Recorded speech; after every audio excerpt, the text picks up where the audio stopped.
Opening scene, uKhaya athola ulift kwi-van nje. Ime athola ulift angene ngempela e-back. Yo, hhayi le soundtrack ishame. Kuthi kusanjalo esahlele e-back abe ne-flashback.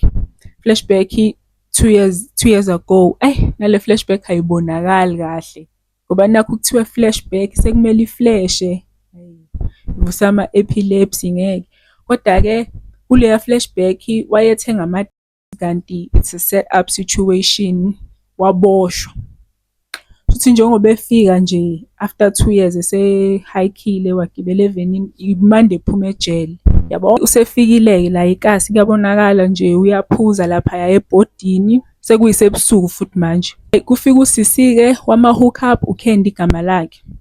Asaphothe local businesses uKhaya ahamba ayothenga. Khona abantu abahleli-ke nje, angazi noma angazi noma